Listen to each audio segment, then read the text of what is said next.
Sì, lo potesse già introdotto? Sì, la formula del giuramento, sì, vuole leggere questa dichiarazione. Della responsabilità morale e giuridica, che assumo con la mia deposizione, mi impegno di dire tutta la verità e a non nascondere nulla di quanto è di mia conoscenza. Lei è il signor? Giardinaro. Il nome? Orazio. Luogo e data di nascita? 27-4-67 Catania. Vi siete dove, signor Giardinaro? Via Grande. Via? Via Consuso 27. Ascolti la domanda all'avvocato La Rosa. Russo. Senta, lei conosce la discoteca Miami di Ficarazzi? Sì. Lei ha svolto svolgeva qualche attività presso questa discoteca? Sì, era nel gruppo organizzativo. Che attività svolgeva questo gruppo organizzativo? Niente, praticamente si stampavano dei biglietti d'invito e si distribuivano fuori a gente, amici e persone per invitarli a venire in discoteca. Ho capito. Senta, questa discoteca quando era aperta? Ma c'erano dei periodi quando era aperta giovedì, venerdì e sabato, dei periodi quando sabato e domenica, a secondo del periodo. Tutta la settimana non era mai aperta? No. Senta, lei conosce Tornabene Mario? Sì. Sa se Tornabene Mario alla discoteca Miami svolgeva qualche attività? Sì, era nel gruppo organizzativo. Nel suo gruppo organizzativo? E quindi che faceva? Che attività svolgeva? Quando ho detto prima, divideva biglietti, portava amici dentro, si stava alla direzione all'ingresso. Ho capito. Nessun'altra domanda? Pubblico Ministero. Chi è il gestore della discoteca Miami? Allora era Ponzio Giuseppe. Adesso? È una società, non mi ricordo come si chiama però. E lei sa chi sono i proprietari di questa società, i soci? No, attualmente no. Lei vi lavora ancora? No, Quando è stato l'ultima volta che vi ha lavorato? 1 anno e mezzo fa circa. 1 anno e mezzo fa chi era il responsabile, il gestore? Se non sbaglio ancora Ponzio, se non sbaglio. Senta, lei conosce Trovato Alfio? No, Trovato Mario? no, Scuto Rosario? no. Com'è? Sì. Quali sono i suoi orari di lavoro? Quali erano anzi i suoi orari di lavoro? Ma si arrivava alle 10:30, 11 in discoteca e poi si usciva fino a quando finiva la serata. Poteva essere le 2, 2:30, 3, secondo quando c'era gente. Senta, Ponzio Concetto lo conosce? Ponzio Concetto sì. Rispetto a Ponzio Giuseppe vi è parentela fra il Concetto e il Giuseppe? Sì, il padre. E il padre. Il Ponzio Giuseppe c'ha altri fratelli? Sì, Quanti? 1, 2 mi sembra. 2, che conosco io 2. Come si chiamano? Ponzio Salvo e Ponzio Marco. C'ha sorelle il... Non lo so.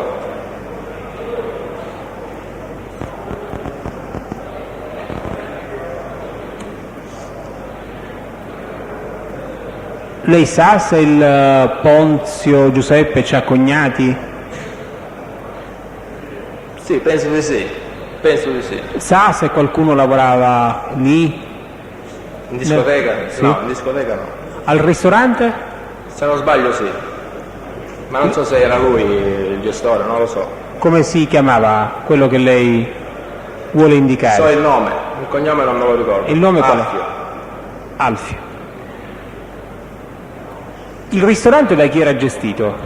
Non lo so. Cioè il ristorante non è annesso alla... Sì, è sopra però. Ma era la stessa gestione che lei Non sa? glielo so dire.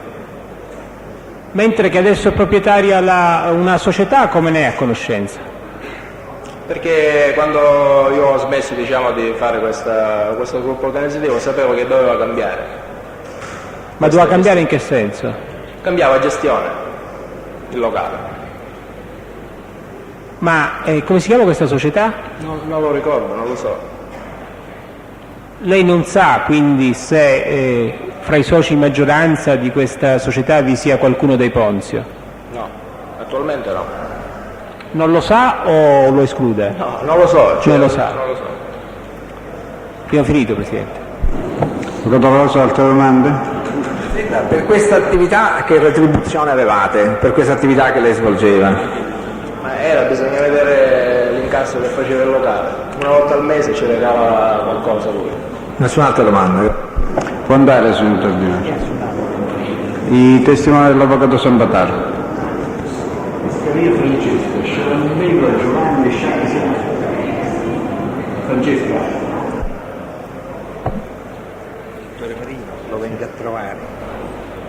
No, venga a trovare che andiamo a parare questa cosa, così posso fare una posta.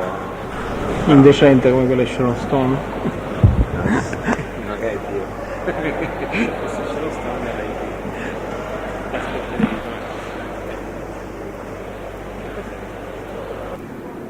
Legga la formula del giuramento, signore. Consapevole della responsabilità morale e giuridica che assumo con la mia deposizione, mi impegno a dire tutta la verità e non nascondere nulla di quanto a mia conoscenza. Sì, lei è la signora? Scalia Francesca, Nata dove, signore? Catania, Quando? il 7/9 del 50, Dove risiede? del Passo, Via. prima strada privata numero 6. Ascolti la domanda dell'avvocato Sambataro di fronte a lei. Signora, c'è stato un periodo di tempo in cui lei ha abitato in campagna in contrada Palazzolo? Sì, Da che periodo a che periodo ha abitato? ma dall'83 all'84. 83-84, non prima 82? Cioè quando siete arrivati in questa masseria, chiamiamola così? Sì, presto a poco in questo periodo. 82? Sì, 82, 83, 84. E fino a che periodo con precisione ce lo sa dire? Cioè l'84, principio, fine 84? Ma io mi ricordo che sono andata via di lì nel mese di settembre, così. Settembre 84? Sì. È andata via. Mi dica una cosa, lei abitava lì con suo marito, con figli, come abitava? Sì, sì, abitavo lì con mio marito e figli. Quanti figli aveva? 5. Mi dica una cosa, può dirci i suoi figli che età avevano quando è arrivata lì in contrada Palazzolo? Ma erano tutti in tenera età, soprattutto. Le aveva tutte e 5 quando abitava lì? Come? Li aveva già tutte e 5 figli? No, ce n'avevo 4. 4. Sì, Mi dica con una cosa, esattezza. suo marito vive o è morto? È morto. Da quanto tempo? Fa 4 anni a ottobre. Mi dica una cosa, suo marito che lavoro svolgeva lì presso questa contrada Palazzolo? Faceva l'operaio a Signor Longo. Operaio di campagna, operaio di qualche altra cosa? Operaio di campagna e pure da sistemare gli animali, perché lui allevava delle bestiame. Mi dica una cosa, lei abitava in campagna o abitava in paese ed andava in campagna? No, io abitavo lì in campagna, dove il signor Longo aveva la campagna. Ecco, allora lei abitava nella stessa casa, non nella la stessa casa del signor Longo? Non la stessa dove abitava il signor Longo, dove il signor Longo aveva la campagna. Dove aveva la campagna? Sì. Com'era combinata questa casa, ce la può dire? Sì, era piano rialzato. Perfetto. Sì, per cui c'erano 2 stanze, Sì. una stanzetta, la cucina e il bagno. Le vostre stanze si affacciavano sulla campagna? Sì. Dalle vostre stanze si poteva vedere la stradetta interpoderale o strada interpoderale che portava dalla strada provinciale alla campagna dove abitava lei? Non tanto bene. Mi dica una cosa, in questa campagna abitavate solo voi o vi erano altre case? No, ce n'erano anche altre persone che abitavano lì. Vicino a voi? Sì, sì, vicini proprio. Mi dica una cosa, vicino alla casa che abitava lei c'era anche qualche vivaio? Sì, c'era un vivaio di una persona che si chiamava anche con mio marito Messina. Si chiamava anche Messina? Sì. E gestiva un vivaio di piante? Sì, sì. E venivano gente lì a comprare piante? Sì, abbastanza. Era aperto questo vivaio fino a quando lei ha abitato lì? Sì. Mi dica una cosa, da questa stradetta interpoderale si arrivava in questa campagna dove c'era la masseria della signora Fiolongo o si continuava per altre strade? No, no, no. Si fermava lì, Non c'era qualche altra strada laterale a destra o a sinistra dove No. portava questa qua? Lei non lo ricorda questo No, qua? no, non ce n'erano, per me che io sappia non Cioè ce dire, n'erano. venendo dall'ingresso della strada provinciale, sulla destra c'è qualche casolare? Sì, ce n'erano abbastanza, sulla destra, sulla sinistra. Perfetto. Un'altra cosa, signora, voi di notte abitavate anche lì in campagna con suo marito e i suoi figli? Sì, Ha visto mai arrivare i carabinieri per fare qualche perquisizione? no, mai. Signora, in questa campagna ha visto mai arrivare dei camion? Sì, qualche volta qualche camion entrava, ma perché portava delle piante al vivaio? Portava Delle piante, al vivaio? sì. Un'altra cosa, signora, nel 1984, periodo di gennaio 84, lei ricorda se si trovava in questa campagna? Ma non mi ricordo perfettamente se abitavo Non si questa ricorda. data. Si ricorda se ci fu qualche irruzione da parte dei carabinieri? No, no. Non si ricorda. Nessun'altra Assolutamente. domanda, signor Presidente? Pubblico ministero? Signora, lei ha conosciuto Pulvirente Giuseppe il Malpassato?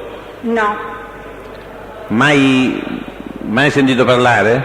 mai. L'ho sentito parlare così delle persone, ma non so chi sia. Cioè non l'ha mai visto la sua foto in televisione, in giornali? Ma qualche volta sì, in televisione. E non l'ha mai visto circolare No, mai. in campagna? Non l'ha mai visto? No, mai. Va bene.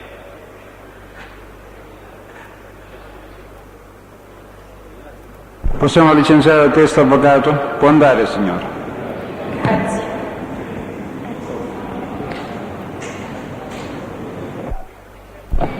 Si accomodi.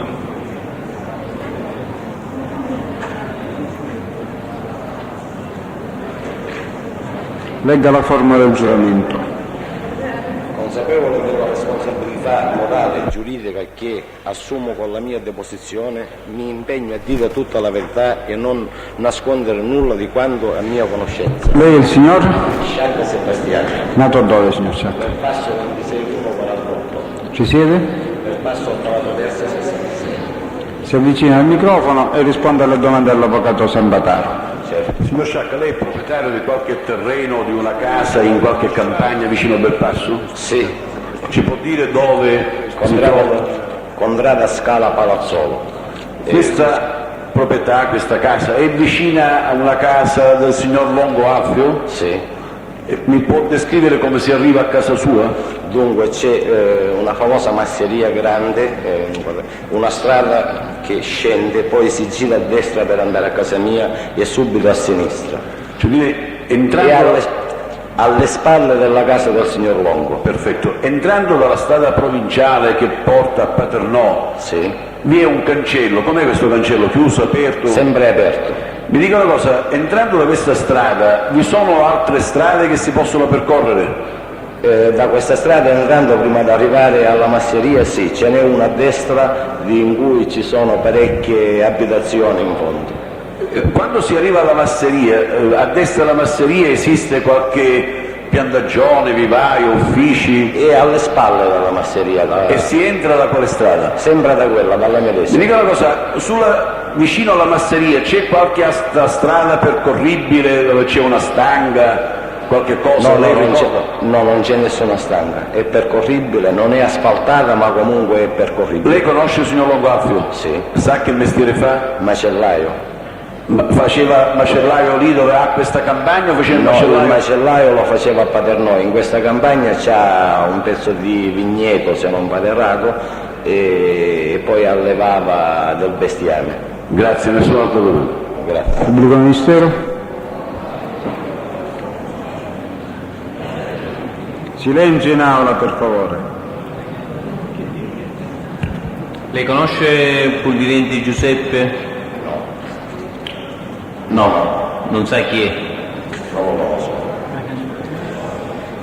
Il Malpassato lo conosce? Ma passato ne ho sentito parlare dai giornali, ma non so. Non l'ha mai visto. Lei dove abita, mi scusi? Per passo a Cavallo Verso, come dicevo poco fa, 66. Ecco, a Belpasso non l'ha mai visto. Lei da quanto tempo vive a Io Belpasso? sono nato a quel passo. Quindi Non ha mai visto Pulvirenti Giuseppe mentre... Non lo conosco. Lei quanti anni ha? Dunque sono del 1948, 48 anni. 48 anni, quindi non l'ha mai visto. No, non lo conosco. Beh, non ci sono altre domande. Avvocato, possiamo licenziare il test e può andare, grazie. Buonasera. Lei.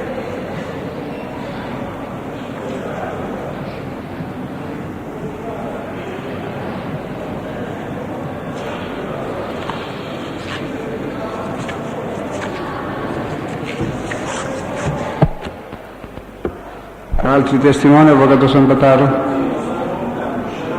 Bene. Legga la formula del giuramento.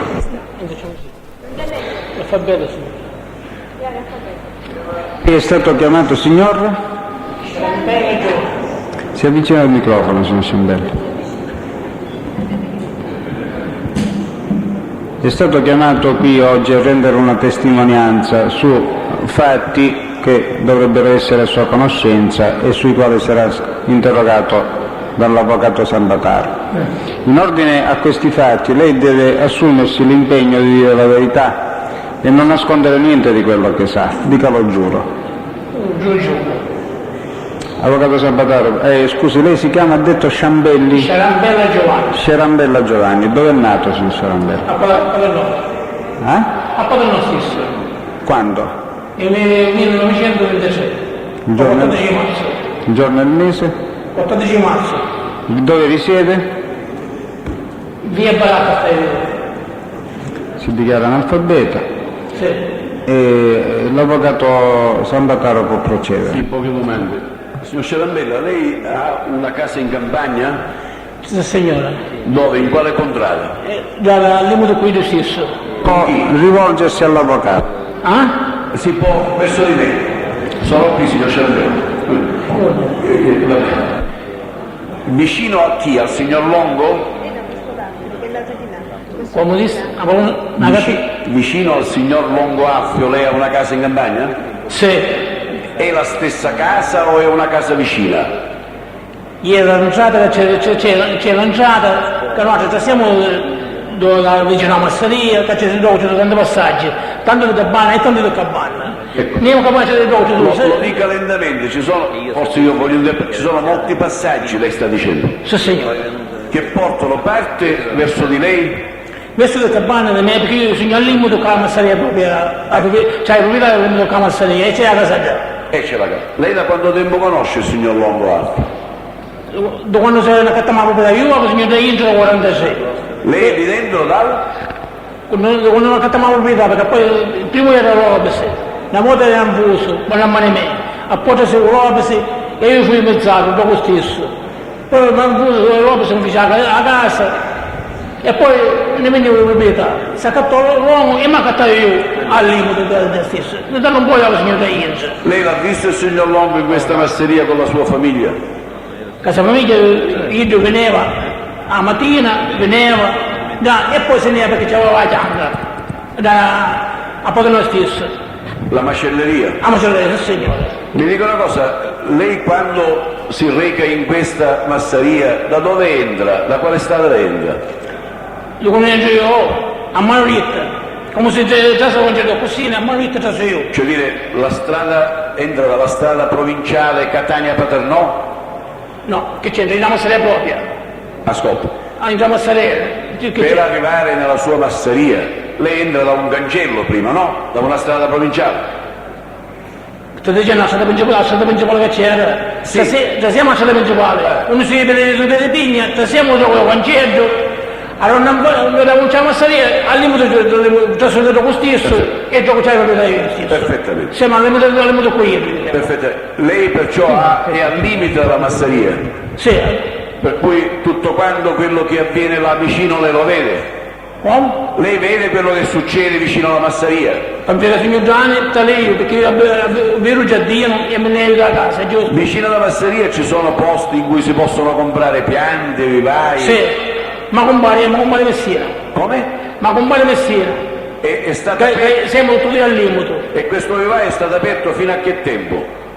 Fino a 3 anni fa 2 anni fa era il patrono, io 2 ore l'altro personale che è russo chiamato. Ci sono altre case vicino a questa sua casa, vicino alla casa di Longo? Sì, un'altra 5 casette, sì, 6 casette ci sono. E poi c'è un'altra casa, la porta da bagno, casa dell'uomo stesso, vicino alla masseria stesso.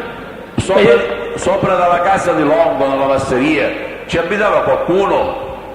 Sì. Chi ci abitava se lo ricorda?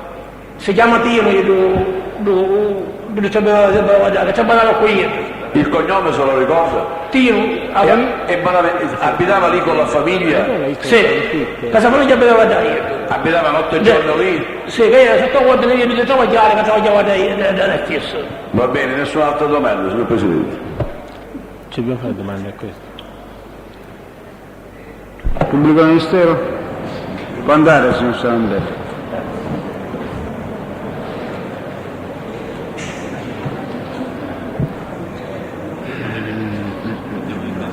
Teste successivo? Chi è? L'avvocato Passarello? Subentra? Difesa abbandonata.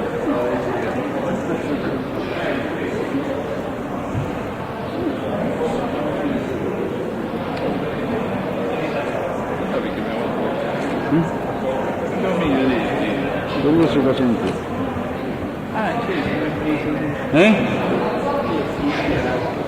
Chi c'è ancora di teste? Lo sa lei? Questo lo devi firmare, Sì, la dichiarazione di giuramento. Consapevole della responsabilità morale e giuridica che assumo con la mia deposizione, mi impegno a dire tutta la verità e a non nascondere nulla di quanto è mia conoscenza. Lei è il signor? Giangrego Francesco. Dove è nato, signor? Catania. Quando? 13 agosto 64. Dove risiede? A San Gregorio di Catania. Via? 20 settembre numero 87. Si avvicina al microfono, risponde alle domande dell'avvocato Passarello che è alla sua sinistra. Il dottor Bertone mi ricordava sono importanti su quella problematica. È martedì? Oggi? Sì. Non è oggi. Oggi ci sono pronunciate altre problematiche, il pubblico ministero, però non mi pare che la riguardi.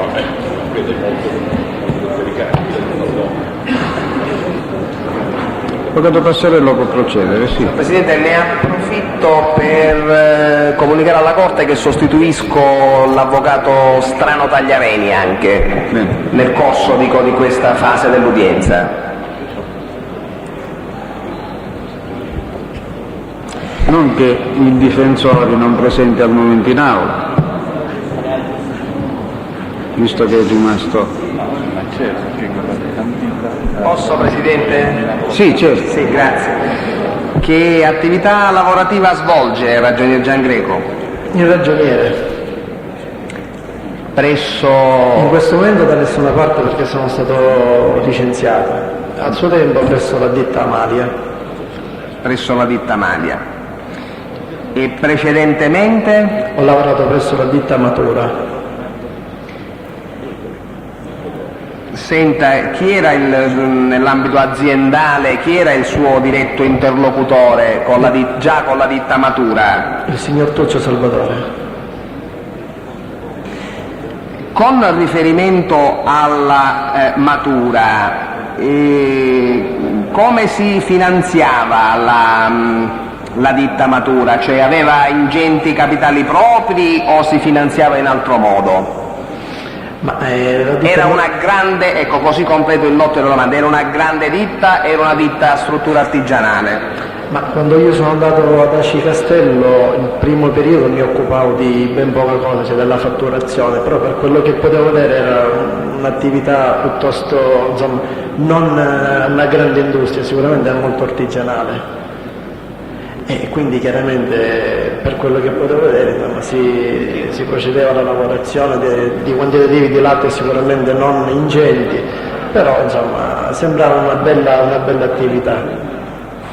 Senta, lei ricorda se aveva un conto presso la commerciale in affidamento di... Sicuramente l'azienda aveva un conto ordinario e un conto di affidamento, sì, come un po' tutte le aziende che cercano di lavorare con dei fidi bancari, ecco. però ecco, non erano di somme ingenti sicuramente.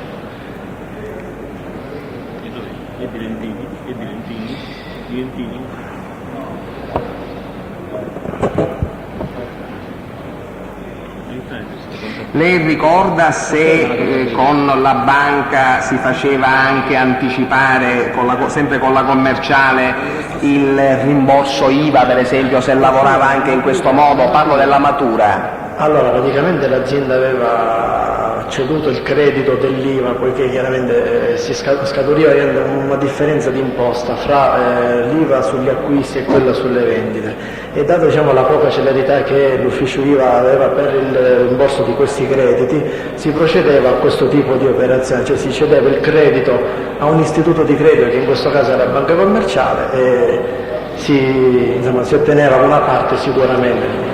60-70%. Lei ricorda se qualche volta o più volte la ditta matura si trovò in extrafido col pagamento quindi degli interessi relativi? Sicuramente capitava questo, perché diciamo che spesso e volentieri si dovevano rispettare le scadenze di pagamento con i fornitori. Ciò non accadeva con i clienti, cioè spesso i clienti non rispettavano le loro scadenze, di conseguenza si venivano a trovare dei momenti in cui magari uno si sbilanciava nei pagamenti, però venivano magari subito rimessi a livello quando si incassava. Cioè, praticamente non avevamo, anche se ci sono dei termini commerciali, una certezza nell'incasso, cioè 60 giorni potevano essere 70-75. Senta, lei ricorda se con la ditta matura fece mai dei grossi investimenti per decine o centinaia di milioni in attrezzature?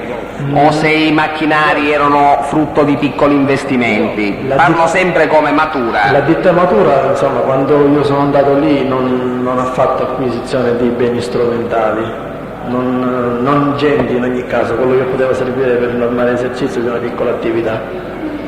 Senta, lei ricorda se c'erano clienti che pagavano con assegni postdatati? È una prassi, una consuetudine ormai, purtroppo si doveva accettare anche questo qua per poter lavorare. Senta, e questi assegni postdatati poi venivano registrati nel cosiddetto conto cassa? Venivano sistemati, dati in anticipazione alla banca commerciale come fido garantito. Sì. E venivano segnati nel conto cassa? Al momento della scadenza, ma c'è un conto tutto dove ci sono le entrate e le uscite, proprio sul conto della banca commerciale. Quindi alla scadenza veniva registrato l'incasso anche per chiudere la partita col cliente. Chiaramente non potevamo registrarlo immediatamente, però... Scusi, registrando sul conto cassa l'assegno postdatato... Non veniva registrato sul conto cassa inizialmente, perché non esiste, è un incasso che non esisteva a tutti gli effetti, però veniva registrato sui conti come se fosse un... Veniva registrato? Praticamente come se fossero degli effetti, come se avessimo ricevuto una ricevuta bancaria o una cambiale, per cui poi automaticamente veniva scontata verso la banca commerciale e soltanto quando all'incassare del tutto veniva registrata nel libro cassa e quindi saldata la partita del cliente. Sono dei movimenti contabili che bisognava fare.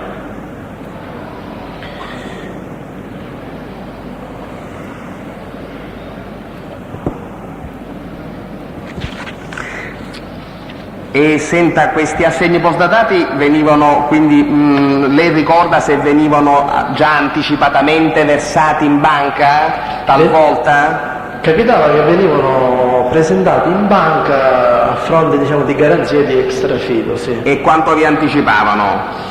Se non ricordo male il conto anticipo deve essere 100 milioni della banca commerciale, se non ricordo male. No, rispetto alla somma portata dall'assegno postdatato? Diciamo che c'era un 80%. E perché facevate questo discorso del versamento anticipato? Per poter coprire a volte le sclerosi che c'erano Per poter coprire? Le sclerosi che si venivano a creare per gli incassi, perché purtroppo c'era anche questo tipo di problematica. Per cui il fornitore bisognava pagarlo, se no poteva creare problemi nelle prossime forniture.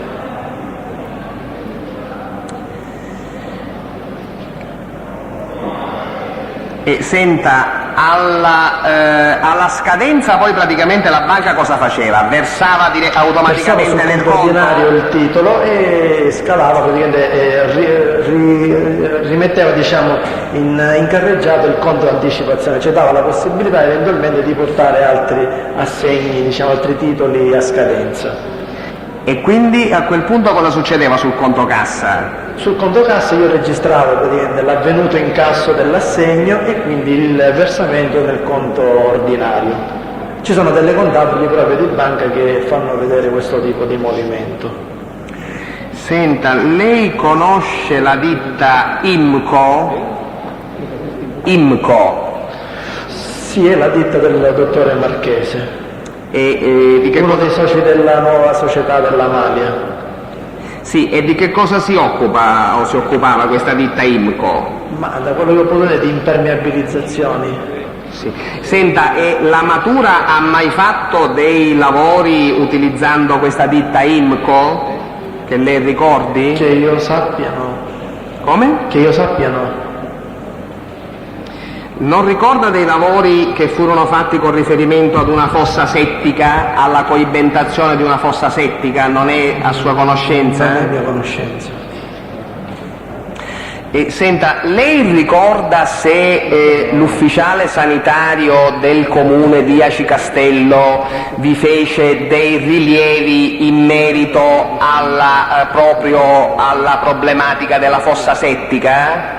So che c'erano dei controlli periodici che faceva l'ufficiale sanitario del comune di Aci Castello, però non mi interessavo di queste cose, non ho idea di cosa succedeva perfettamente. Lei ricorda, sa perché vi siete spostati quale fu il motivo per cui vi siete spostati da Aci Castello poi siete andati dove? A Motta Sant'Anastasia. Ecco, perché vi siete spostati da Aci Castello a Motta? Ma i motivi erano molteplici. Uno era anche il problema proprio che c'era con il problema sanitario, con l'ufficiale di sanità, insomma con i problemi che c'erano in questa fossa qua che sentivo. E poi chiaramente perché almeno avevo sentito che volevano fare una struttura più grande e meglio organizzata per poter effettuare una lavorazione in quantitativi superiori. Scusi, quando lei parla di problemi sanitari dico... Questo problema qua dell'ufficio, insomma, vi furono mai fatti rilievi circa la cattiva igiene del prodotto o della lavorazione? No, mai. Sotto questo punto di vista, sia prima come Aci Castello, poi come Motta Sant'Anastasia, insomma, mai avuto nessun tipo di notificazione da parte di prelievi sanitari dove si riscontrassero problemi nell'igiene del prodotto. Mai è successo questo. Senta, lei sapeva se il signor Tuccio avesse avuto dei problemi con l'autorità giudiziaria? Non all'inizio quando cominciai a lavorare, in seguito ho sentito dire qualcosa, però chiaramente io facevo il mio lavoro, non pensavo, non c'era niente di male nel fare l'attività di ragioniere in un'azienda, quindi non... Il suo comportamento, dico, come datore di lavoro com'era? Era lineare oppure aveva qualche stonatura, diciamo? No, era molto esigente sicuramente nel lavoro, molto preciso sicuramente, però dal punto di vista non ho mai avuto problemi di nessun tipo. Senta, questa ditta, abbiamo detto, la prima ditta nella quale lei è da lavorare si chiamava Matura. Esattamente. Cosa vuol dire Matura? Non ne ho idea. Non ne ha idea? So che era un marchio. Come? So che era un marchio. Lei, dico, ha mai visto soci dico, il suo interlocutore era il Tuccio o erano altri? Il mio diretto interlocutore era il signor Tuccio, sì. Io lavoravo con lui in ufficio quando c'erano delle cose da sistemare in ufficio. Dico, c'erano altri interlocutori? che si presentavano in azienda, chiedevano conto a lei? Il rapporto prevalente era con il signor Tucci. Perché dice prevalente? Perché diciamo che in linea di massimo tutto quello che io facevo dal punto di vista amministrativo, a parte il commercialista che controllava quello che eventualmente facevo con la contabilità, diciamo che per il resto tutto quanto veniva a capo a lui per quanto riguarda un po' il controllo, la situazione dei clienti, dei fornitori, la merce, un po' tutto questo qua.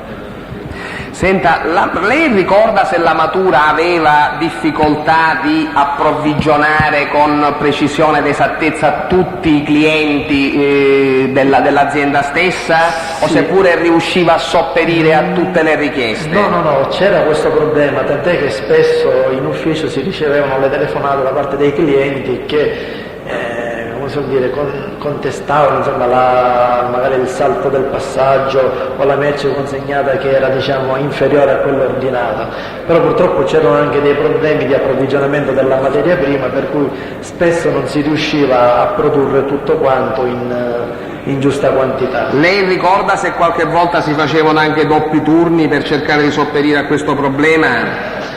Poteva anche capitare, però non era in quella maniera che si poteva risolvere il problema. In che anno vi siete spostati a Motta? È stato fine del 91, se non mi ricordo male. Nel 91? Ritengo di sì, tant'è che l'attività del lavaglio cominciò nel febbraio 92, se non ricordo male. Ho capito, e allora senta, per quei mesi del 91 durante i quali voi già eravate a Motta, ufficialmente come producevate? Vincenzo. Si produceva come matura. Ancora come matura? Sì. Perché si attendeva il rilascio di tutte le autorizzazioni per poter procedere poi all'inaugurazione ufficiale della lavorazione. Senta, e con lo spostamento a Motta quei problemi di approvvigionare con completezza tutti i fornitori vennero a cessare? Vennero in un primo momento a diminuire, perché chiaramente la struttura era diversa, si riuscivano a lavorare quantitativi di latte sicuramente superiore. E poi successivamente? I problemi furono nell'approvvigionamento della materia prima, perché chiaramente bisognava approvvigionarsi di latte. E purtroppo a causa di problemi magari di materie prime, di approvvigionamento di materie prime, a volte non si riuscivano ad effettuare le lavorazioni per le quali era stato impiantato il caseificio. Ci fu un periodo che addirittura importammo latte dalla Germania proprio per cercare di lavorare. Lei dice che inizialmente diminuirono, e poi man mano vennero a cessare? No, c'è stato sempre questa altalena, perché il prodotto più veniva fatto e più veniva richiesto, c'era proprio questo tipo di situazione, anche perché nel nuovo stabilimento furono messe in produzione nuovi articoli che quando si vedeva in giro riscontravano un ottimo successo. Per cui chiaramente oltre al quantitativo di merce cominciò anche a esserci un assortimento che doveva essere chiaramente messo in produzione, e quindi ecco che un quantitativo che qualche tempo prima poteva essere sufficiente cominciò a essere non sufficiente, proprio perché bisognava produrre articoli di diverso tipo. Senta, furono acquistati dei macchinari moderni e sofisticati per quanto riguarda la maglia? Certamente, infatti proprio. E lei ricorda indicativamente che costo ebbero questi macchinari?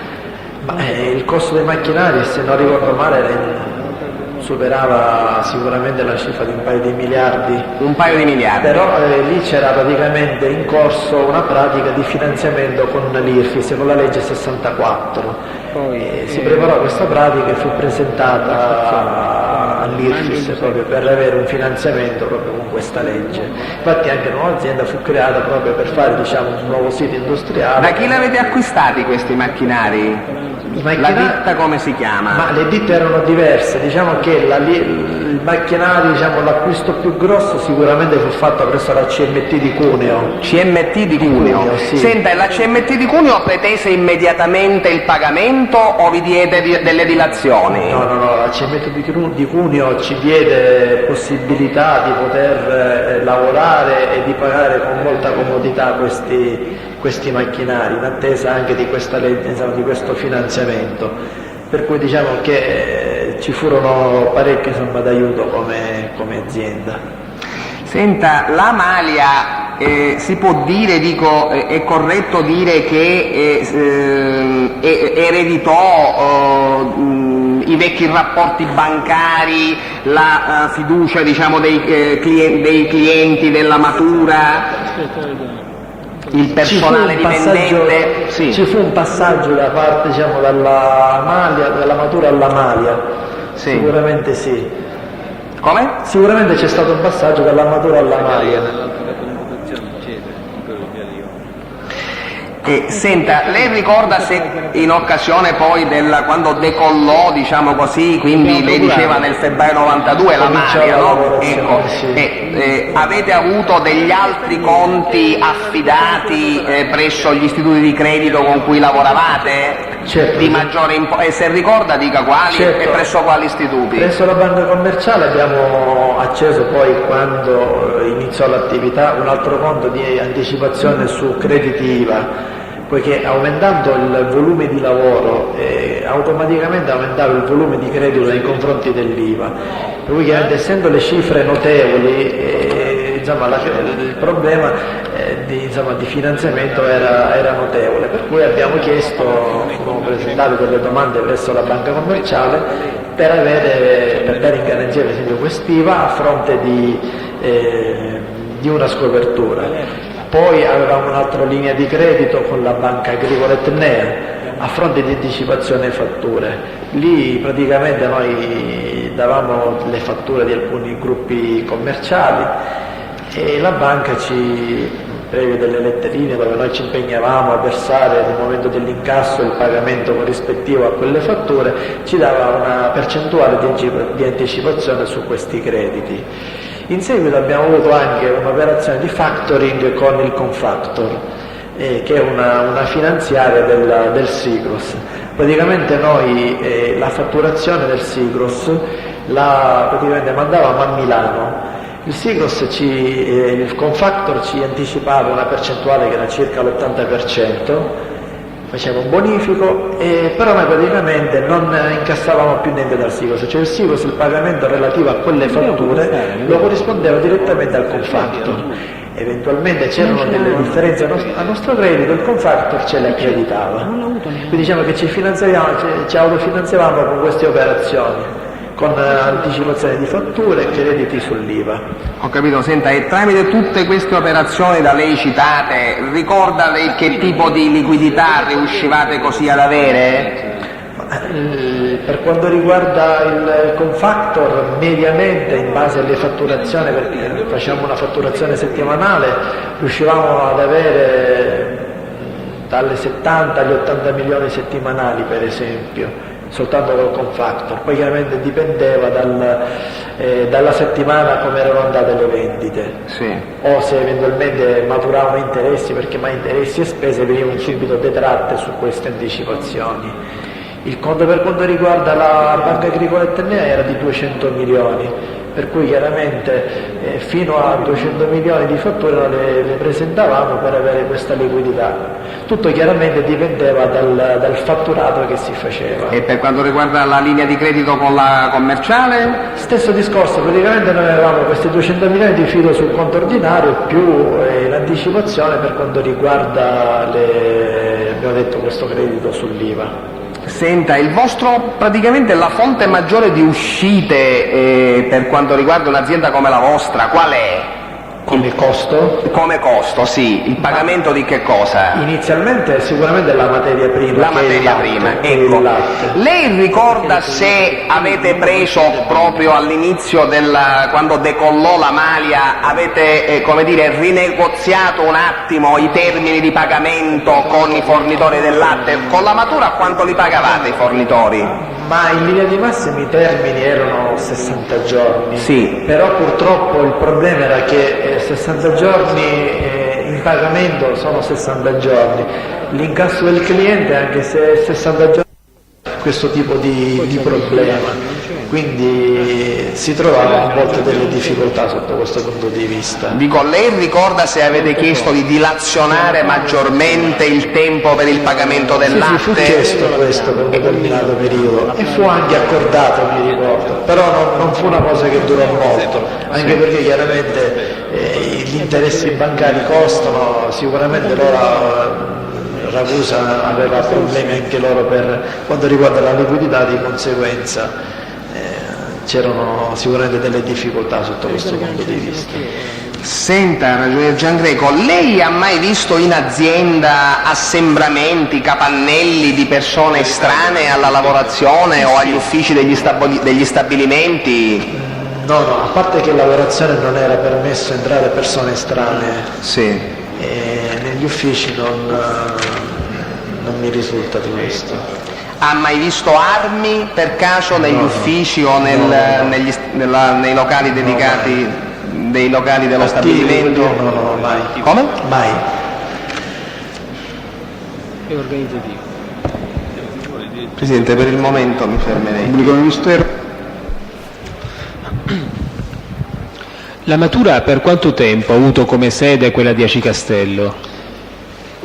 Per quanto mi riguarda, sicuramente per quanto a sua conoscenza? Fino a quando finì, iniziò la lavorazione della Malia, quindi fine del 91 ritengo. E iniziò con quella sede? Non ne ho idea, io sono andato ho lavorato alla Matura ho avuto una collaborazione prima saltuaria, mi occupavo solo della fatturazione, fine del 90, poi fui assunto nel 91 come ragioniere fisso. Io prima andai lì come supporto per conto dello studio del commercialistico, per cui andai là per vedere un pochettino, perché non c'era il ragioniere, per cui c'era da sistemare un po' la situazione contabile e la fatturazione dell'azienda.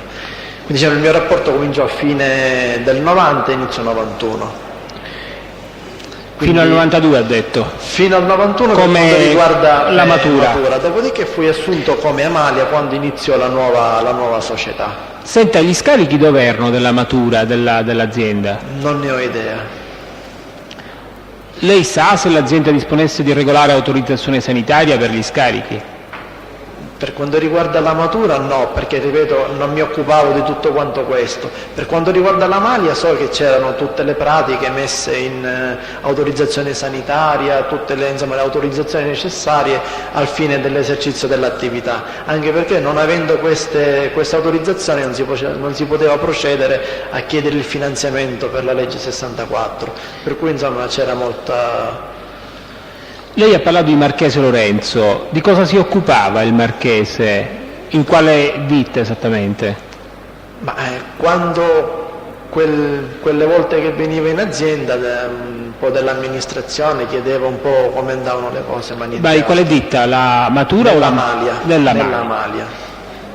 E lei ha avuto modo di vederlo spesso, nei locali della ditta? Veniva, sì. Soprattutto c'è stato un periodo che è stato molto più assiduo. Lei sa se il Marchese avesse anche un rapporto di amicizia con il Tuccio? Sì, so che c'era un rapporto di amicizia. Il Marchese sa se svolgeva anche altre attività lavorative? Sì, so che aveva questa azienda che faceva impermeabilizzazioni e che poi lavorava all'INPS. All'INPS. Lei in questa azienda vi è mai stato? All'INCO? Sì. Un po' di volte sì. però soltanto a livello, cioè per parlare così senza nessun tipo di... Cioè parlare per l'azienda, sì, magari a volte capitava, c'era qualche cosa che magari non a livello diciamo lavorativo, a livello amministrativo, così chiedevo qualche consiglio, ma niente di più. Chi lo chiedeva qualche consiglio? No, chiedevo io qualche consiglio, come impostare magari un certo tipo di, non lo so, lavorazione, di impostazione di documenti, ecco, la pratica. Chi lo chiedeva? Ma lei a chi chiedeva questi consigli? Anche al dottore Marchese. Anche al dottore Marchese. Senta, Miceli Antonio lo conosce? Era praticamente la persona che abitava nell'appartamento che c'era là nel caseificio, c'era diciamo, un distaccamento e c'era un appartamento dove abitava questo signor Miceli. In quale caseificio? Quello di Aci Castello? Quello di Motta Sant'Anastasia. Quello di Motta Sant'Anastasia. Senta, i locali dove ha sede la Amalia, sì, a chi appartengono? Io so che erano presi in affitto dalla curatela del fallimento all'Idea. Infatti quando c'erano da fare i pagamenti per l'affitto venivano fatti a un avvocato che curava diciamo, che aveva la curatela fallimentare. E lei sa chi fossero i soci di questa Lidea? No, della Lidea no. Lei sa se il Miceli Antonio aveva o meno interessi nella Lidea? Non ne ho idea.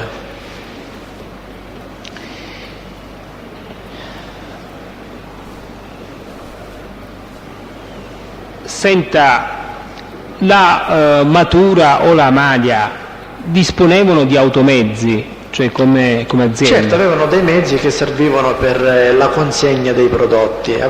Che tipo di... La Matura aveva dei Volkswagen Transporter coibentati con chiaramente il regole per la consegna dei latticini, perché devono essere degli automezzi coibentati con un gruppo frigorifero che mantenga la temperatura costante per quanto riguarda chiaramente i prodotti che trasportava. La ditta Amalia invece prese in affitto dalla ditta Matura questi furgoni. In più cominciò, avendo diciamo, delle consegne da fare in quantità superiore, a comprare degli altri mezzi. Infatti poi la ditta Amalia acquistò 4 Iveco, 4 furgoni Iveco Daily, sempre tutti coibentati, con idonei, anche perché chiaramente questi mezzi devono avere un'autorizzazione sanitaria per il trasporto specifico di questo tipo di articolo.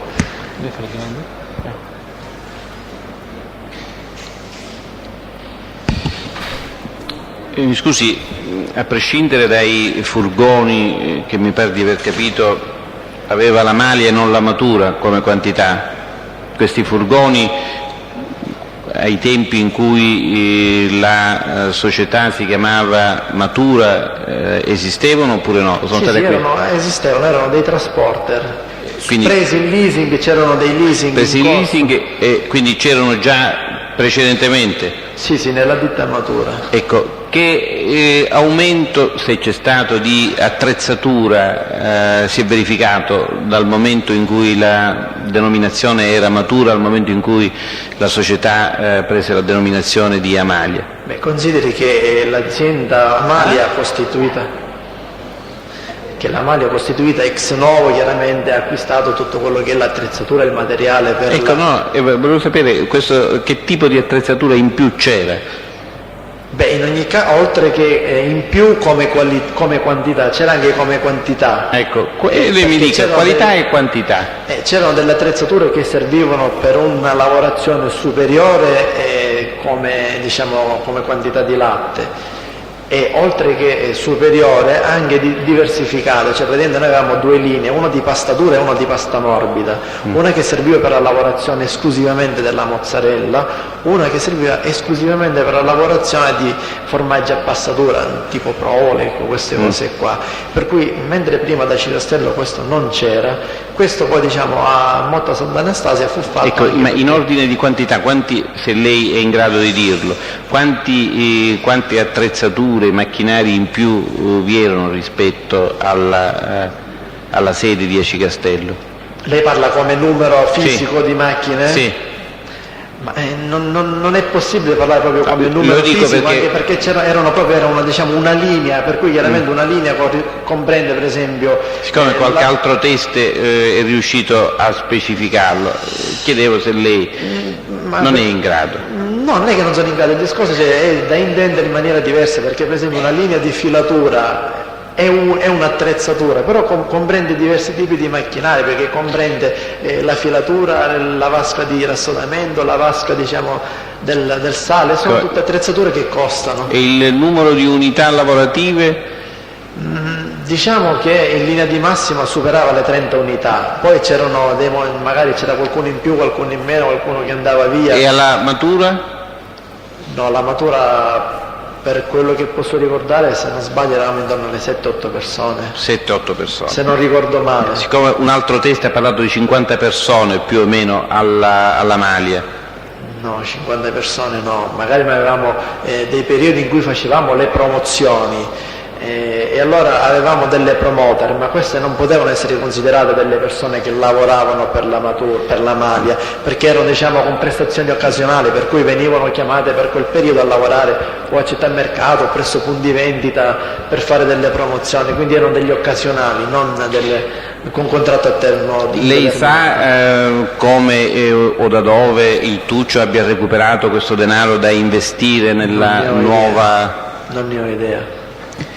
Lei sa dirci quale fosse il fatturato della matura e quale fosse poi il fatturato della Amalia? Allora, il fatturato della Amalia sicuramente sì, perché poi mi occupavo pienamente di tutto quello che è l'attività contabile della società e diciamo che grosso modo si attestava intorno ai 6-7 miliardi, se non ricordo per male. Quanto riguarda Amalia, l'Amalia, Sant'Anastasia.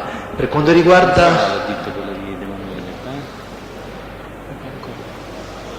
Continua. Per quanto riguarda Matura invece sicuramente era inferiore, però non saprei dirle di quanto perché non avevo proprio la contabilità presso. Però si può evincere tranquillamente dalle dichiarazioni IVA dove ci sono i vari volumi d'affari. Ecco, lei sa quale fosse il maggior cliente, maggiore nel senso di acquisto? Come diciamo che un grande lavoro si faceva con il gruppo SMA. E in particolare? Ma c'era città mercato, ma tutta la SMA, perché noi come contratto dovevamo fornire tutti i punti vendita. Questo come Matura o come Amalia o come tutte e due? Come tutte e due, anche se c'è da premettere che come Matura spesso non si riusciva a fornire tutto proprio per la mancanza di prodotto da fornire, mentre invece questo riusciva molto bene per quanto riguarda la ditta Amalia, soprattutto i primi periodi. Lei sa perché si chiamasse Amalia la ditta? Ma era stato dato dal nome della figlia del signor Tuccio. Mentre il nome Matura non ne ho idea. Non le dice nulla. Lei esercitava le funzioni all'interno del... come ragioniere. Come ragioniere. E per quanto riguarda la Matura, la sede dell'ufficio era distaccata dallo stabilimento? No, era in un appartamentino subito sopra il caseificio, per cui era tutto quanto collegato. Collegato da che cosa? Al caseificio stesso. Ma da che cosa? C'era praticamente proprio una scaletta che dall'appartamento portava al caseificio. Cioè una scaletta esterna, no, una scaletta esterna. Esterna, mentre il caseificio mi pare di capire era sotto il livello stradale o no? Era praticamente una specie di garage, era proprio una cosa molto artigianale. Quindi venendo dalla strada, mi faccia capire, si vedeva che c'era un caseificio anche perché c'era il silos del latte, per cui si capiva che lì c'era un caseificio. Dico, venendo dalla strada per arrivare allo stabilimento bisognava scendere? Sì, c'era una discesa. C'era una discesa, una scivola. Che era una scivola, che cos'era? Sì, era una scivola a tutti gli effetti, come se si entrasse in un garage. E per salire invece negli uffici? Dalla stessa scivola, proprio però alla parte superiore, c'era una scaletta che portava... Una scala esterna? Sì, una scaletta esterna. Erano 2 stanze dove c'erano praticamente gli uffici, 2 stanzette. Ecco, le risulta se nel periodo in cui lei ha svolto le funzioni di ragioniere lo stabilimento della Matura sia stato chiuso per provvedimenti sanitari? No, che io sappia no. Lei ha detto che dal 91 mi pare. Sì, io sono andato lì saltuariamente fine del 91, praticamente mi occupavo un po' di sistemare la fatturazione, di appoggiare un ragioniere che c'era là prima. Poi praticamente si è visto che è rimasto soddisfatto forse un po' del lavoro che io facevo come organizzazione e tutto, e mi ha chiesto di rimanere lì. Lei com'è che è stato assunto? Praticamente io lavoravo presso uno studio commercialista. Qual era lo studio commercialista? Del ragioniere Russo Nunzio. E praticamente un giorno sono andato là proprio per vedere un po' di risolvere il problema della fatturazione, insomma, di mettere un po' a posto quello che era la situazione contabile. Ho capito. E da là sono andato saltuariamente, ci andavo un paio di volte alla settimana, trovando negli scampoli di tempo che io avevo. Mi scusi, a Motta Sant'Anastasia, lei sa dove si trova la sede della Pancolor? Non ho idea. Niente, ci sono altre domande? Avvocato Passeri? Sì, grazie Presidente. Ragionier Giangreco, queste linee di credito di cui lei parlava, ivi compresa il factoring eccetera, poi avevano ovviamente un costo in termini di interesse, no? Sì, avevano di interesse passivo. Un costo che ha aggravato fortemente nei bilanci della società. Però lei ricorda che costo avevano, per esempio a livello annuale? Le posso dire solo questo, che dalle voci passive di bilancio che si possono evincere nei vari bilanci della società, la voce interessi passivi è molto presente e molto onerosa, quindi diciamo che si comprava il denaro a caro prezzo. Ecco. Senta, lei sa perché fu deciso di affrontare questo tipo di operazione così? La colpa, a mio modesto avviso, è quello in cui incorrono molti imprenditori che si affidano alla legge 64. La legge 64 prevede che praticamente l'azienda, per poter accedere a questo tipo di finanziamenti, deve presentare tutto il progetto e l'acquisizione di beni strumentali con fatture quietanzate. E chiaramente la società Amalia non si è esinta da questo tipo di problema, per cui per poter presentare tutto entro i termini ha dovuto poi ricorrere al finanziamento breve della banca in attesa di avere poi questa pratica finanziata. Quindi questa è stata la... Posso Presidente io? Sì, grazie.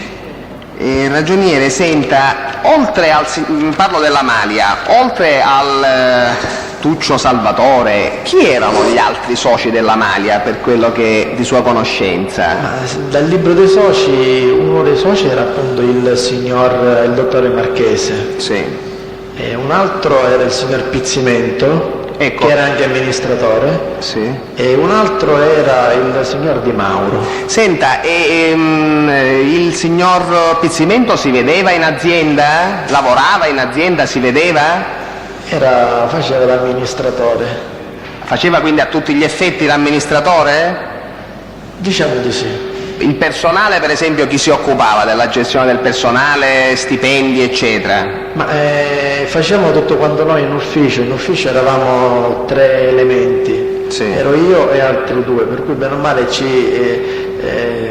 davamo da fare per cercare di far funzionare tutto, anche se facendo qualche errore nelle maniere migliori. Senta, poc'anzi ha usato un termine che mi ha incuriosito. Noi avevamo i promoter. Può spiegare chi sono questi promoter? Allora, succede questo, che soprattutto nel periodo iniziale della ditta Amalia e poi chiaramente a seguire si facevano nuovi prodotti e chiaramente si dovevano spingere, fare conoscere, diciamo, al pubblico, e allora spesso si organizzavano, diciamo, degli sconti, delle campagne promozionali, diciamo, assieme ai vari responsabili dei punti vendita, proprio per cercare di spingere un pochettino questo prodotto, chiaramente facendo degli assaggi e dando un pochettino, diciamo, a conoscere tutto quello che è la gamma di produzione della ditta Amalia. Questo succedeva presso tutte le ditte, anzi spesso venivano i responsabili vendita dei vari diciamo, clienti che chiedevano questo tipo di operazione. Cioè chiedevano a voi, alla Amalia? Sì, di fare una settimana, di fare 10 giorni, di fare di queste campagne promozionali, che chiaramente per loro era una cosa favorevole, in quanto avevano la merce con lo sconto, una persona che si occupava di vendere tutto quanto il prodotto non a loro spese. Per noi chiaramente era anche una cosa tutto sommato che poteva andare, perché cercavamo di spingere quello o di far conoscere anche il nostro prodotto. Era una forma di pubblicità, diciamo. Chi pagava questi promoter? Ci sono le prestazioni personali, la Amalia chiaramente sì. Chi le pagava? La vostra azienda, dico. Non li pagava il vostro cliente, ma voi? No, era sempre, diciamo, a carico nostro il tutto. Ecco perché spesso e volentieri questa cosa veniva ulteriormente chiesta, anche perché questo costo se lo sobbarcava la società. Lei poc'anzi le è stato chiesto di tale Miceli. Questo Miceli quindi abitava in un appartamento vicino all'azienda? Decentrato nell'azienda. Sì. Lei sa se pagava un fitto questo Miceli a qualcuno? Non ho idea. Lei sa le utenze di questo appartamento del Miceli, per esempio, dico a caso l'Enel, da chi venivano tratte, da chi venivano, la fornitura da dove proveniva? Non ne ho idea. Non lo sa. Grazie, non ho altro, Presidente. Possiamo licenziare il test? Può andare, ragioniere. Può andare. Grazie. Lei. Test successivo? Cappello, Presidente. Legga la formula del giuramento, signor Cappello. Consapevole della responsabilità morale e giuridica che assumo, con la mia deposizione mi impegno a dire tutta la verità e a non nascondere nulla di quanto è a mia conoscenza. Le sue generalità complete. Deve dire le sue generalità complete, nome, cognome, luogo, data di nascita. Cappello, nato a Chivasso 5-7-68. Dove risiede? Raddusa. Via? Matteotti 24. Ascolti direttamente l'avvocato Passarello.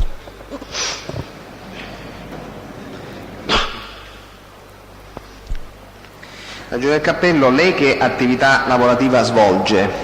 Attualmente sono disoccupato. E prima? Prima ho svolto subito dopo il diploma. Si avvicini leggermente al... Prima, subito dopo il diploma, ho svolto a cavallo tra l'87 e l'89, semplicemente mi sono riposato per la pausa del militare, una collaborazione in uno studio commercialista per la pratica eventuale successiva. Ho fatto un po' di predicantato, ecco. Fino all'89? Fino all'89, sì, 89-90. E poi nell'89-90 dove iniziò la sua attività? Nel 90, adesso specifico meglio, conobbi, cioè io nel frattempo che lavoravo presso questo studio saltuariamente, conobbi il ragioniere Giangreco, che poi diventò il mio collega nelle attività seguenti. Niente, abbiamo mantenuto un buon rapporto sia in ufficio sia dopo, fuori si usciva qualche volta insieme, dopodiché mi propose in periodo di Natale, mi spiegò prima dove lui stesse lavorando in quel momento, dato che lui svolgeva attività esterna di consulenza sempre per questo stesso studio, anche se poi lo studio si era diviso, insomma continuava a fare questo discorso. Mi disse che lavorava presso una piccola azienda, un'azienda ad Aci Castello, nel quale iniziò a fare un po' di fatturazione, a sistemare l'ufficio e assieme ad un suo collega del tempo trovò la necessità di avere un'altra persona al suo fianco, diciamo di avere una terza persona al tempo. e mi propose di andare a lavorare con lui presso questa azienda. Mi fece una buona offerta rispetto al fatto che io sappiamo che il praticantato negli uffici è qualcosa di economicamente io mi dovevo spostare tutti i giorni, e allora mi propose un buon prezzo, ecco. E allora accettai, andai a lavorare nella ditta Matura SRL di Aci Castello dal 91 in poi, fino a quando cessò l'attività, e poi iniziai a lavorare per Amalia. Dopodiché sono qua, disoccupato. Già nella ditta Matura chi era a livello di proprietà aziendale, chi era il suo interlocutore diretto? Allora, a livello di proprietà il signor Tuccio Salvatore. Sì. Senta, lei sa che vuol dire Matura? No. Diceva il signor Tuccio Salvatore, quindi il suo interlocutore. E lei che mansioni svolgeva presso? Io alla Matura essenzialmente facevo semplicemente fatturazione. Facevamo una bella fatturazione abbastanza grossa e allora si perdeva un sacco di tempo, archiviare bolle, correggere. E successivamente invece con la Malia? Con la Malia invece ho lasciato perdere la fatturazione che abbiamo gestito inizialmente assieme alla Regione Romano e ho curato i clienti genericamente, poi tenevo i rapporti con il personale dipendente nei confronti del nostro consulente del lavoro e mi occupavo di statistica, vendita di prodotti, giornalmente dovevo verificare quali erano i prodotti che andavano di più, quelli che andavano meno, per cercare eventualmente di relazionare il merito. Senta, lei ricorda se con la Matura avevate problema di approvvigionare compiutamente tutti i vostri fornitori? Riuscivate a sopperire alle richieste? Ma guardi, c'erano dei periodi sicuramente in cui avevamo delle difficoltà, anche perché la lavorazione era quella che era, potevamo lavorare 8-10 mila litri di latte, i clienti ne avevamo parecchi, poi c'era SMA, c'era 3A, andavano curati in una certa maniera, avevamo bisogno di una presenza costante, non dico che volevamo in tutti i passaggi tutti i giorni, ma quasi, qualche piccola difficoltà ce l'avevamo, ecco.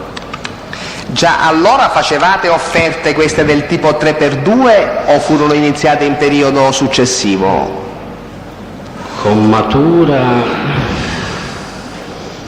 io non lo ricordo esattamente perché io con Matura essenzialmente fatturavo, però credo che se se ne facevano pochine, però non vorrei dire una cosa per un'altra, ecco.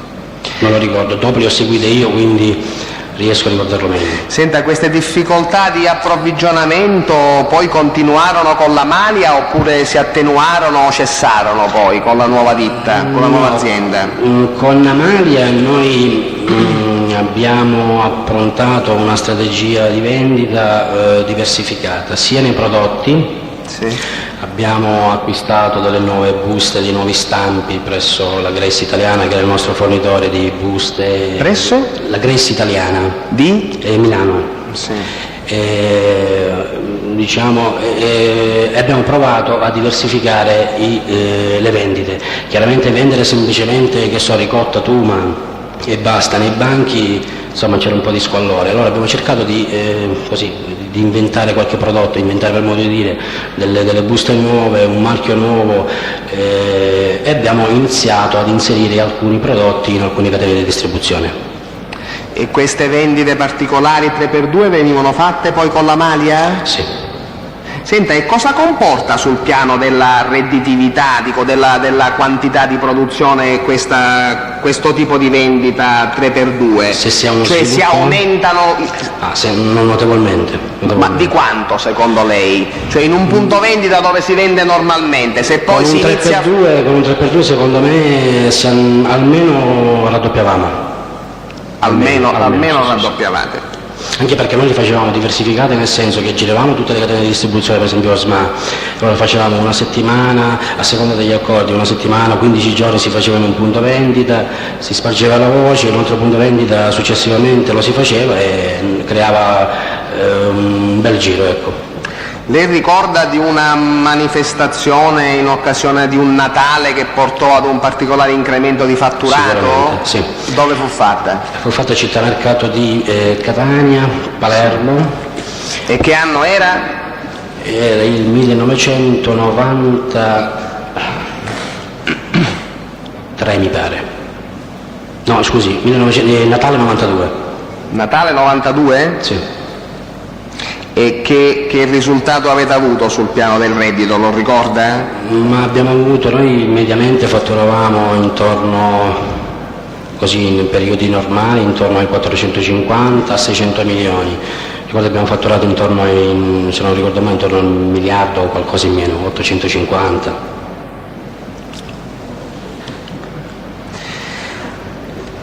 Senta, lei ricorda che premio fisso e che premio percentuale pagavate alla SMA, al Sigros SMA?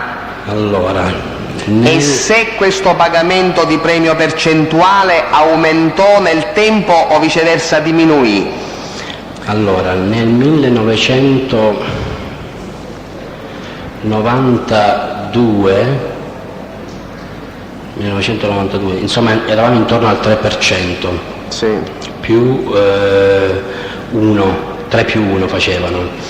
Diciamo che nell'arco dell'anno, poi l'anno successivo abbiamo fatto un 4 più 1, insomma io ricordo benissimo la mazzata che abbiamo avuto quest'anno, cioè nel 95, scusi quest'anno, nel 95 che abbiamo dovuto pagare, continuando a lavorare, dovevamo pagare il 9 più 95 milioni di fisso, credo sia così. Dico, quindi se l'anno scorso l'anno precedente era 35 milioni il fisso. Quindi mi scusi, se mal non ho capito, sostanzialmente sia il fisso che il percentuale aumentavano di anno in anno. Sì. Anche perché era relativo, almeno credo che era così, era relativo al rapporto di vendita che noi avevamo con loro, al volume di affari. Ho capito, quindi mi scusi, più aumentavano le vendite, più il Sigros vi aumentava la percentuale? Sì. Ho capito.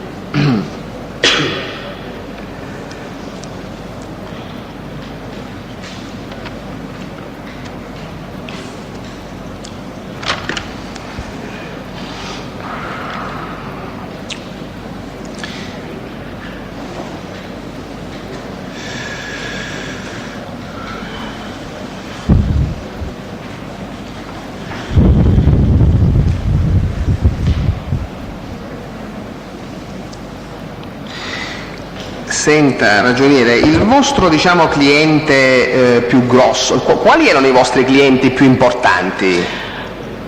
Allora, cioè in tutto l'arco dell'attività Amalia? Sì, nell'arco avevamo SMA, in ordine di fatturati più o meno erano SMA, 3A, supermercati 3A, poi avevamo la Marketing Sud, Abate Roberto, Ali Group, marketing divisa in CAM, la mercantile, Week Market e i CAM che erano di Milazzo, nella zona di Milazzo, Patti, Barcellona, Pozzo di Gotto. E poi si andava sul piccolo. Senta, sa spiegare perché il Sigros SMA era il vostro cliente più importante, se così può dirsi? Ma guardi, in un certo senso noi avevamo 3 punti vendita in uno, in un certo senso, perché che vuol dire? Noi avevamo il banco gastronomia classico, dove oltre ai salami, prosciutti eccetera c'era la nostra presenza, poi c'era la vostra presenza presso quindi il vostro cliente? No, presso Città Mercato. Presso Città Mercato, perché più che altro il fatturato veniva diviso, noi facevamo tutti i punti vendita della Sicilia, sì. Però chiaramente Città Mercato aveva una presenza costante, adesso mi spiegherò meglio. Noi avevamo, oltre al banco gastronomia classico, con i relativi prodotti così da taglio in un certo senso, avevamo la presenza dei nostri prodotti anche nel reparto self-service, dove il cliente va, prende direttamente il prodotto, va alla cassa e paga, e in più avevamo un banchetto nostro personalizzato, con una bella insegna, un buon lavoro, che avevamo concordato con la SMA, che ci credeva questo tipo di presenza, di trattarlo con il personale nostro, al che abbiamo consentito questo tipo di discorso, nonostante il sacrificio, abbiamo messo a loro disposizione un personale per tutto l'orario di vendita a nostre spese. Quindi questo comporta un certo tipo di fatturato. Poi noi parecchie volte avevamo, sia telefonicamente sia di presenza, abbiamo avuto delle discussioni, perché nonostante noi andassimo abbastanza bene, però peccavamo un po' nella zona di Palermo, nella zona di Ragusa, e allora cercavamo di fare più passaggi, allora ne abbiamo fatti 2, 3, fino a quando cercavamo di trovare, diciamo, un punto di incontro corretto nei confronti loro. Scusi, peccavate nelle consegne, se non ho capito male? No, delle volte capitava, ad esempio... Cioè lasciavate sfornito qualche volta capitava, allora telefonava qualcuno della Siglos e diceva perché, oppure il punto vendita stesso, perché a Palermo oggi non lo so, in via Oreto non è passato nessuno. Allora magari noi avevamo un carico X chili e facendo il giro in un certo modo rimaneva un cliente scoperto. Capitava qualche volta. Senta, la SMA applicava nei vostri confronti la prassi della resa del prodotto, la cosiddetta resa del prodotto al 100%? Cioè noi lo cambiavamo. Il prodotto invenduto deteriorato, sì, era a carico di chi? Era a carico nostro. Era a carico noi vostro. Lo cambiavamo, sì.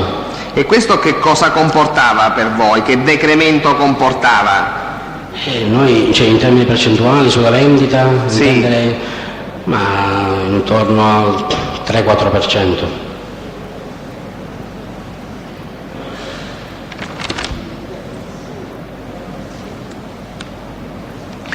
Senta, abbiamo parlato prima di un premio di fine anno, mi pare, sì, oltre al fisso e in percentuale. Sì. Questo premio di fine anno, fisso e in percentuale, sì, la vostra ditta lo concedeva a tutti?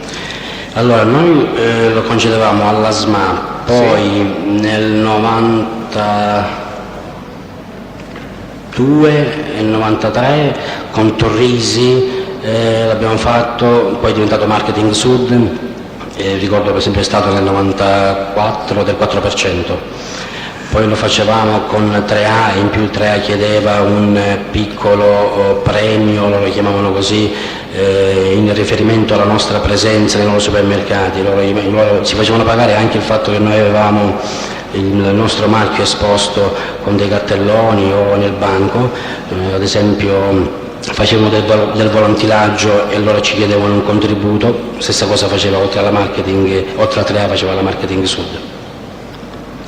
Senta, nel corso diciamo dell'ultimo periodo, faccio riferimento come ultimo periodo, sì, alla presenza del signor Tuccio in, sì, azienda, quindi dico al 93, sì, per intenderci, sì, lei sa la sommatoria di tutte queste percentuali, cioè tra percentuale del reddito, percentuale relativa al cosiddetto factoring che veniva pagato, questa, sì, percentuale del 3-4% di cui lei ha parlato sul reso al 100%, sì, dico, lei sa quindi complessivamente che tipo di percentuale di incidenza si veniva ad avere fra tutte queste come dire, contribuzioni? Su tutte le catene? No, parlo solo del Siglos SMA, sì, sì. Ma guardi, considerando allora, se erano 35 milioni, mettiamo più 4, ma saranno state almeno, noi pagavamo il 7% così, 7-8%. Tutto compreso? Compreso anche le cosiddette offerte del 3x2, che sconto comportava il 3x2? Il 3x2 noi facevamo il 25, poi c'erano dipende dai prodotti, facevamo dei tagli prezzo, ad esempio, sì, io parlo di discorso di quello che loro chiedevano, 4+1, eccetera, eccetera. Poi chiaramente se noi davamo un 25%, 25% lo giocavamo noi, insomma, andavamo su... Certo, non è che lo facevamo sempre, ma il 25, di solito noi davamo il 25 come premio, come 3x2. Quindi questo comportava, noi potevamo stare anche 3 settimane in un punto vendita a vendere, che so, 10 milioni di prodotto, poi incassavamo il 25% in meno, perché lo dovevamo dare. Quindi dico un 7% a cui comunque andava aggiunto poi praticamente anche questo ulteriore discorso. Lei ha mai avuto discorsi con il signor Tuccio in merito alla, diciamo così, a questo rapporto commerciale con la SMA che si andava facendo antieconomico? Lei ricorda se avete mai parlato col signor Tuccio in questo senso? No, noi per quanto riguarda SMA notavamo e abbiamo trovato delle diverse difficoltà, infatti poi abbiamo deciso di non fare più alcune zone, almeno noi ci abbiamo provato a non farle perché per noi era antieconomico fare Ragusa a quelle condizioni di reso merce o insomma c'erano dei periodi in cui in effetti Ragusa, qualche volta anche Siracusa noi trovavamo delle difficoltà. Quindi solo Ragusa, su queste zone Ragusa e Siracusa Ragusa più che altro era, e poi non parliamo di Trapani perché era tremendo assieme a Ragusa. Ho capito, e quindi avete, diciamo, cominciato ad abbandonarle? Ma noi abbiamo fatto delle prove con la nostra presenza, mandavamo uno dei nostri ispettori a verificare questo tipo di discorso con le vendite, se erano loro che non riuscivano a trattare il nostro prodotto, l'esposizione, cercavamo di trovare una motivazione a quello che potevano essere le difficoltà di vendita. Abbiamo sospeso la prima volta, poi abbiamo ripreso, ricordo, fino a che non abbiamo fatto più Ragusa. Ho capito.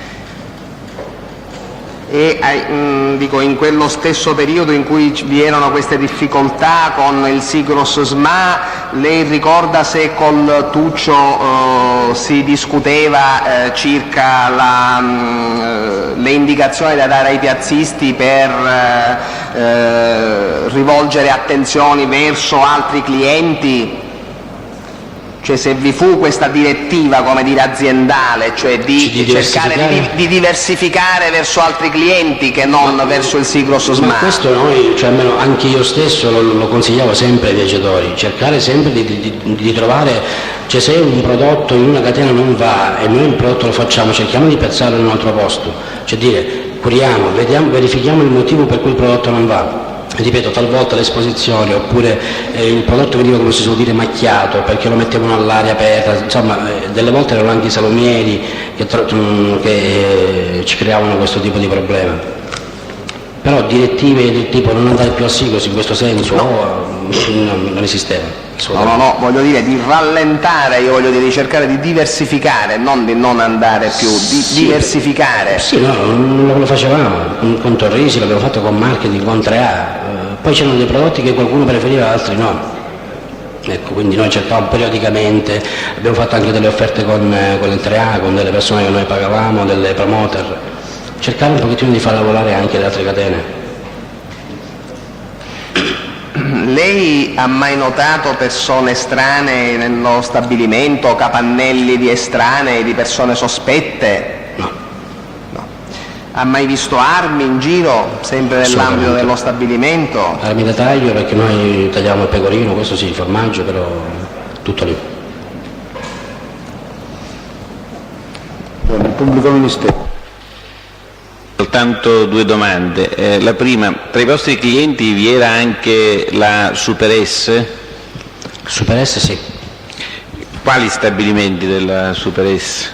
I punti vendita erano 3 o 4 credo. 3 o 4, quali esattamente? Ti sai indicare le sedi? Adesso mi pare sia via Besana, via Leucatia, non li ricordo perché poi abbiamo avuto un problema di pagamento e l'abbiamo lasciati. E con chi avevate contatti? Contatti? Cioè la persona fisica con la quale avevate contatti? Ma io quando chiedevo il pagamento, insomma chi mi rispondeva, perché ci conoscevano, quindi cioè basta presentarci con matura male, non era il problema. E il dottore o il ragioniere, non so, il caponnetto. Avete avuto problemi di pagamento perché? Perché noi siamo rimasti con uno scoperto di circa 70 milioni con loro. Con la Super S. In che periodo questo scoperto? Periodo 90. Credo che sia stato l'ultimo anno di matura, se non ricordo male, forse a Mario non l'abbiamo servito, No, Amalia dovrebbe essere stato nel 92. Nel? 92. Lei, oltre che con il caponnetto, ha avuto rapporti con altre persone? No. Ha capito? Per incassare no. Perché i clienti cioè i puntimenti venivano serviti direttamente dal personale di vendita. Io mi limitavo qualche volta semplicemente a chiedere il pagamento e spesso non ci riuscivo perché siamo andati fuori di 70 milioni. Con riferimento alla maglia, Sì. lei sa perché la società avesse questa denominazione? Amalia? Sì. Ma credo che sia stato per il nome della bambina del Tuccio. Non altre domande, Presidente. Il ragioniere, che credito, l'ha già detto ma ero un attimo distratto, che credito avevate nei confronti della Super S? Credo 70 milioni. 70 milioni? Siete riusciti a recuperare questo credito? No? Lei ricorda se tramite un legale avete richiesto un decreto ingiuntivo a carico l'emissione di un decreto ingiuntivo a carico della Super S? Quando è subentrato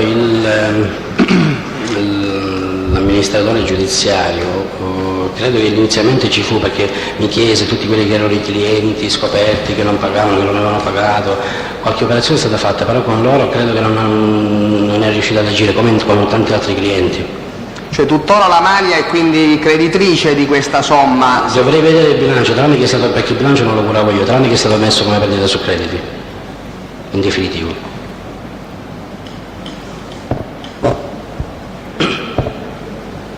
Non ho altro. Sì, soltanto una specificazione perché credo che abbia detto in momenti diversi cose diverse, se non ho sentito male. A quanto ammontava questo credito nei confronti? 70 milioni. Va bene, grazie. Possiamo licenziare il test? Può andare, ragioniere, grazie.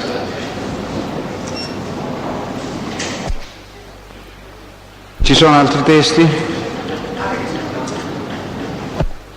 Si accomodi, si siede.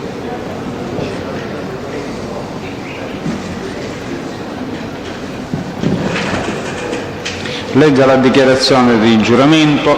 Consapevole della responsabilità. Consapevole. Consapevole della responsabilità morale che assumo con la mia disposizione, impegno a dire tutta la verità e Non nascondere nulla. di quanto è mia conoscenza. Dica lo giuro. Lei è il signor, si avvicina al microfono. Bruno Giovanni. Nato? Noci, provincia di Bari. Quando? 3/11/53. Dove risiede? Attualmente a Ragusa, In via? via Basilicata numero 6. Ascolti la domanda dell'avvocato Passarello. Che attività lavorativa svolge, signor Bruno? Casaro. E può spiegare un attimo in che cosa consiste questa attività? Consiste... Siamo avvocato. Come la conosciamo tutti, Ah sì, Presidente, no, sì, io la prima volta sono a rimasto... meno che non ce la vogliamo fare illustrare Sono rimasto di sotto il profilo materiale, diciamo, cioè di come si fa il formaggio. No, Presidente, no. ma io confesso, Presidente, la mia ignoranza, sono rimasto di stucco la prima volta Si tratta di case. Come? Non si tratta di case, si tratta di cagio. Tra l'altro non so se sia il termine tecnico, comunque, se ce n'è, o se è gergale, ecco. Vabbè, comunque, interessante questo se lo faccio illustrare dal test. Io credo che sia una qualifica specifica proprio, perché è un termine italiano oltre che tecnico. Procediamo. Signor Bruno, questa attività lei alle dipendenze di chi la svolge attualmente? Attualmente alle dipendenze dell'Iblea Latte. Iblea Latte.